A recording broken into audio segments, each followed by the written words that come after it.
Hello everyone, আজকে আমরা discuss করব জিবি সিনড্রোম নিয়ে বা গুলেনবেরি সিনড্রোম বা গিয়ানবেরি সিনড্রোম। এখনকার দিনে এই রোগটি খুবই সোশ্যাল মিডিয়াতে খুব প্রচার হচ্ছে। তো এই যে জিবি সিনড্রোম বা গুলেনবেরি সিনড্রোম বা গিয়ানবেরি সিনড্রোম, এই সিনড্রোমটি কি, এটি কেন হয়, এটি হলে কি কি করে বুঝতে পারবেন যে বাচ্চাদের এই রোগটি হয়েছে, এটি ট্রিটমেন্ট কি, আর এটা থেকে কি করে প্রিভেনশন নিতে হবে, কি কি আমাদের প্রিভেন্টিভ মেজারমেন্ট নিতে হবে। তো আজ এগুলো নিয়ে আমরা ডিসকাস করব। তো চলুন ডিসকাস করা যাক। তো সবার ফার্স্টে জিবি সিনড্রোম বা গিয়েনবেরি সিনড্রোম বা গুলেনবেরি সিনড্রোম, এই সিনড্রোমটি কি? তো এটি হচ্ছে একটি নার্ভের রোগ। এটি হলো lower motor neuron type of paralysis, মানে নার্ভের প্রবলেম। এটাতে কি হয়, আমাদের বডিতে যে স্পাইনাল কর্ড থাকে, এই স্পাইনাল কর্ড থেকে প্রচুর পরিমাণে ছোট ছোট ছোট নার্ভ বেরিয়ে আসে। তো স্পাইনাল কর্ড আর ব্রেন, এটিকে বলা হয় আপার মোটর নিউরন। আর তারপর থেকে যে নার্ভগুলো বেরিয়ে আসে সেই স্পাইনাল কর্ড থেকে বা শির দ্বারা থেকে, তাকে বলা হয়, সেই সমস্ত ছোট নার্ভগুলো বেরিয়ে আসে সেগুলো বলে লোয়ার মোটর নিউরন। তো এই নার্ভের উপর একটা শীট থাকে, এরকম একটা নর্মাল শীট, মানে কি চাদরের মতো একটা জিনিস থাকে। তো সেটিকে বলা হয় মায়োলিন শীট। তো এই যে নার্ভ আর এই উপরে যে মায়োলিন শীট, সেইগুলোকে নিয়ে একসাথে বলা হয় লোয়ার মোটর নিউরন। আর এই নার্ভটি কোথায় গিয়ে অ্যাটাচ করে, এই নার্ভটি অ্যাটাচ করে মাসেলে গিয়ে।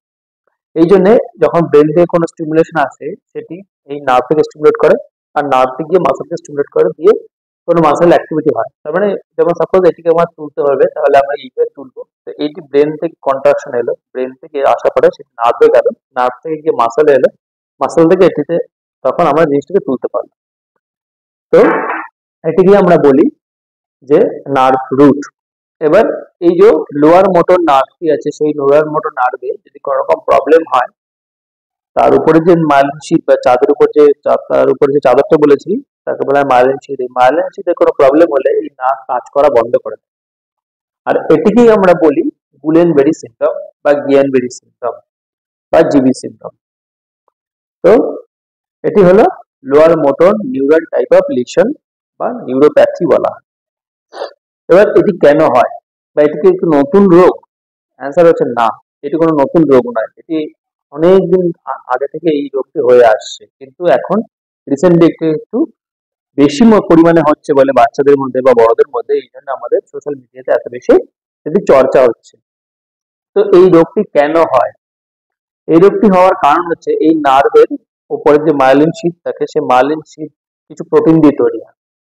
এবার বডিতে যদি কোনো রকম ভাইরাস ব্যাকটেরিয়া অ্যাটাক করে বা কোনো রকম ভাবে কোনো কিছু ভ্যাকসিনেশন হয় বা যদি ডায়রিয়া হয়, তাহলে যে ভাইরাস ব্যাকটেরিয়া গুলো বডিতে ঢোকে, বডি তার এগেনস্ট অ্যান্টিবডি তৈরি করে, যাতে সেই ভাইরাস ব্যাকটেরিয়া গুলোকে মারা যায়। তো এই যে অ্যান্টিবডি তৈরি করলো, সেই অ্যান্টিবডির মধ্যে কিছু কিছু অ্যান্টিবডি যে নর্মাল বডির যে স্ট্রাকচার আছে প্রোটিন, সেগুলোর এগেনস্টেও কাজ করতে শুরু করে দেয়। সাপোজ মনে করুন যে একটি এক্স বলে কোনো একটা অ্যান্টিজেন বা ভাইরাস বডিতে ঢুকেছে, তার এগেনস্টে ওয়াই বলে একটি অ্যান্টিবডি তৈরি হচ্ছে। সেই ওয়াই অ্যান্টিবডি যেমন ভাইরাসগুলোকে মারছে, সেরকম তারা বডির কিছু নর্মাল প্রোটিন যেগুলো থাকে, সেগুলোকেও তারা মারতে তারা সক্ষম। তার জন্য কি করে, তারা নার্ভের উপর যে মায়োলিন শীট আছে, যে প্রোটিনটা আছে, সেই মায়োলিন শীটের উপর প্রোটিনের এগেনস্টেও তারা অ্যাক্টিভ থাকে, তারা তাকেও মারতে শুরু করে। তাহলে কি হবে, উপরে চাদরটি আস্তে আস্তে ক্ষয় হবে। ক্ষয়প্রাপ্ত হলে নার্ভটি কাজ করা বন্ধ করবে। তো এটি হচ্ছে গুলেনবেরি সিনড্রোমের প্যাথোলজি। তো কেন হয়, আমরা বলেছি ভাইরাস ব্যাকটেরিয়া অ্যাটাকেই সবথেকে বেশি হয়, বা ইডিওপ্যাথি। তো কি কি ভাইরাস মেনলি করে, দেখা গেছে এন্টেরো ভাইরাস, ইকোনা ভাইরাস, মিজলস ভাইরাস, বা আপনার অনেক রকম ভাবে রোটা ভাইরাস, রুবেলা ভাইরাস, এই সমস্ত ভাইরাস গুলো, মামস ভাইরাস, এই সমস্ত ভাইরাস গুলো অ্যাটাকই বেশিরভাগ সময়, বা পোলিও, এই সমস্ত অ্যাটাকের জন্য বাচ্চাদের খুব বেশি গুলেনবেরি সিনড্রোমটি হয়। তো এটি হওয়ার আগে মা বাবারা সবসময় একটা হিস্ট্রি আমাদের দিয়ে থাকেন, যে বাচ্চাদের 2 সপ্তাহ আগে কোনো রকম একটা ভাইরাস ফিভার হয়েছিল, তারপরে বাচ্চাদের এরকম রোগটি দেখা দিয়েছে। তো এই রোগটি হওয়ার ঠিক আগে বাচ্চাদের কোনো একটা ভাইরাল প্রোড্রোম ম্যাক্সিমাম ক্ষেত্রেই থাকে, 90% ক্ষেত্রে থাকে। তো ভাইরাল প্রোড্রোম মানে কি, হয় জ্বর সর্দি কাশি হয়েছিল, বা নাক থেকে জল পড়ছিল, হাঁচি কাশি হচ্ছিল, বা ডায়রিয়া হয়েছিল, বা 2 সপ্তাহের মধ্যে কোনো কিছু ভ্যাকসিন নিয়েছিল, অনেক সময় ভ্যাকসিন থেকেও এগুলো হয়ে থাকে। তো সেইগুলো আমাদের হিস্ট্রিতে নিতে হবে। এরপরে আমাদের জানতে হবে যে এই রোগটি হলে কি হতে পারে আর এই রোগটির কি কি হয়। তো এই রোগটির জন্য সিমটমস যেগুলো সেগুলো হচ্ছে বাচ্চার অ্যাপারেন্টলি নর্মাল থাকবে, হঠাৎ করে একদিন ঘুম থেকে উঠে বলবে বাচ্চা যে বাচ্চা দাঁড়াতে পারছে না, পায়ে প্রচন্ড ব্যথা শুরু হবে, কাফ মাসেল যেগুলো থাকে সেগুলো প্রচন্ড ব্যথা শুরু হয়, তারপরে বাচ্চা দাঁড়াতে পারছে না, পা হাত পা টলে টলে পড়ে যাচ্ছে। প্রথমে শুরু হয় পা থেকে শুরু হয়, তারপর আস্তে আস্তে উঠতে শুরু করে। এটি lower motor type of neural lesion, যেটি অ্যাসেন্ডিং প্যারালাইসিস বলা হয়, মানে নিচ থেকে উপর থেকে উঠতে শুরু করে। তো প্রথমে পা থেকে শুরু করলে যে বাচ্চা দাঁড়াতে পারছে না, বাথরুমে গিয়ে বাচ্চা বসতে পারছে না পটিতে, বা বাচ্চা খাট থেকে বিছানা থেকে নামতে পারছে না, প্রচন্ড পায়ের কাপ মাসের ব্যথা করছে, তারপর আস্তে আস্তে পাটি অবশ হয়ে যাচ্ছে, দিয়ে বাচ্চা আর হাঁটতে পারছে না, দাঁড়াতে পারছে না। তারপরে কিছুক্ষণ পর পর কয়েকদিনের মধ্যে বা কয়েক ঘন্টার মধ্যে বাচ্চার হাতগুলো আস্তে আস্তে অবশ হতে শুরু করে, হাতগুলো প্যারালাইসিস হতে শুরু করে, কাজ করতে পারে না। তারপরে কিছুদিন পর থেকে বাচ্চার আপনার বা কিছু ঘন্টার পর থেকে বাচ্চার শ্বাস প্রশ্বাসের প্রবলেম হতে পারে, যার জন্য ডায়াফ্রাগমেটিক মাসল যেটি থাকে, ডায়াফ্রামের মাসল, সেটি প্যারালাইসিস হতে পারে। এইটা হচ্ছে সব থেকে খারাপ জিনিস, যদি কোনো বাচ্চার ডায়াফ্রাম প্যারালাইসিস হয় তাহলে শ্বাস প্রশ্বাস নেওয়া বন্ধ হয়ে যেতে পারে।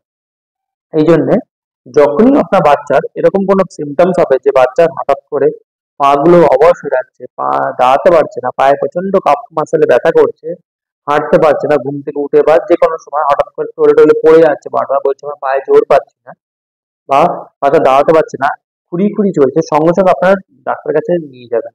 বেশি দেরি করবেন না, এই রোগটি আপনাকে বেশি টাইম দেবে না, আর ট্রিটমেন্ট ঠিক মতো না হলে কিন্তু বেশি টাইম দেয় না, আর এটাতে কিন্তু ডায়াফ্রাম মাসলটি প্যারালাইজ হওয়ার চান্স খুব বেশি থাকে।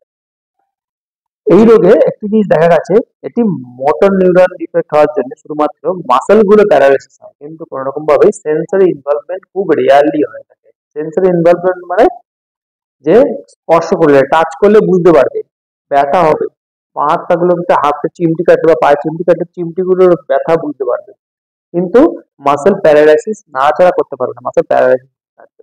আর কিছু কিছু ক্ষেত্রে সেন্সরি নার্ভটাও ডিফেক্ট হতে ড্যামেজ হতে পারে, আবার কিছু কিছু ক্ষেত্রে অটোনমিক নার্ভাস সিস্টেমও ড্যামেজ হতে পারে। আর অটোনমিক নার্ভাস সিস্টেম ড্যামেজ হলে কি হবে, প্রেশার ফল করবে, বাচ্চার আস্তে আস্তে হার্টবিট কমতে থাকবে, আরো অনেক রকম প্রবলেম হতে থাকবে। তো এই জন্য গুলেনবেরি সিনড্রোম হলে তার কি সিমটমস, প্রথমে হচ্ছে বাচ্চার 2-3 সপ্তাহ আগে জ্বর হয়েছিল, ডায়রিয়া হয়েছিল, বা কোনো ভ্যাকসিন ভ্যাকসিন নিয়েছিল, বা ঠান্ডা সর্দি লেগেছিল, তারপর থেকে হঠাৎ করে বাচ্চার হাত পা গুলো আস্তে আস্তে অবশ হতে শুরু করে। প্রথমে পা থেকে শুরু হয়, একটি পা থেকে শুরু হবে, তারপরে আস্তে আস্তে আরেকটি পায়ে যাবে, তারপরে আস্তে আস্তে হাতগুলোতে যাবে, একটি হাত দিয়ে শুরু হবে, তারপরে আরেকটা হাতে যাবে, তারপরে আস্তে আস্তে শ্বাসকষ্ট শুরু হয়। তো এই রোগটি হলে এবার আমরা কি ট্রিটমেন্ট করব? এই রোগটি হলে আপনারা বাড়িতে বসে কোনো ট্রিটমেন্ট করবেন না, বাড়িতে বাচ্চাকে রাখবেন না, ইমিডিয়েট বাচ্চাকে নিয়ে আপনারা হাসপাতালে যাবেন, হসপিটালাইজ করবেন। আইভিআইজি বলে একটি ওষুধ আছে, আর স্টেরয়েড বলে একটি ওষুধ আছে, সেগুলো ডক্টর প্রেসক্রাইব করে ডক্টরই আপনাকে দেবে বাচ্চাকে, যদি দরকার হয়ে থাকে। তো এই জন্য আপনারা সবসময় এই রোগটি হলে যত তাড়াতাড়ি সম্ভব বাচ্চাকে ডক্টর কাছে নিয়ে যাবেন। এবার কি করে প্রিভেন্ট করবো যে এই রোগটি যাতে না হয়, তার জন্য বারবার বলেছি, বাইরে যখন বেরোবেন মুখে মাস্ক পরে বেরোবেন। মুখে মাস্ক পরলে বারবার ঠান্ডা সর্দি লাগবে না, ভাইরাস ব্যাকটেরিয়াগুলো অ্যাটাক হবে না। Seasonal influenza, seasonal flu, respiratory syncytial virus, adeno virus, এগুলো থেকে বাচ্চারা দূরে থাকবে। আর হ্যাঁ, এদের হওয়ার চান্স কম থাকবে। তো বাচ্চাদের বারবার ঠান্ডা সর্দি লাগানো থেকে দূরে রাখতে হবে, ডায়রিয়া হতে দূরে রাখতে হবে, তার জন্য যাতে নোংরা জিনিস তুলে দিলে মুখে না দেয়, নোংরা জিনিস না খায় বারবার ধরে ধরে, বা বাচ্চার জন্য আপনারা খাবারের দিকে ঠিক মতো নজর দেন, বাইরের ফাস্ট ফুড বেশি করে খাইয়ে দেবেন না, বাইরের প্যাকেট খাবার বেশি করে খাওয়াবেন না, এগুলো থেকে বাচ্চাদের ডায়রিয়া হওয়ার চান্স থাকে। তো এইগুলো থেকে বাচ্চাকে বিরত রাখবেন। এটি কি ছোঁয়াচে রোগ? এর অ্যান্সার হচ্ছে না, এটি কোনো ছোঁয়াচে রোগ নয়। বাড়িতে অন্য কারো হলে যে অন্য কারো হয়ে যাবে সেরকম নয়, এগুলো ছোঁয়াচে রোগ নয়। তো এইগুলো হচ্ছে প্রিভেনশন। আর প্রপার হ্যান্ড ওয়াশিং করতে হবে, হাত ভালো করে ধুয়ে বাচ্চাকে ধরতে হবে। তো এইগুলো করলেই সাধারণত গুলেনবেরি সিনড্রোম থেকে আপনাদের দূরে থাকতে পারবেন। তো আজকের জন্য আপাতত এটুকু, দেখা হবে নেক্সট এপিসোডে। Thank you.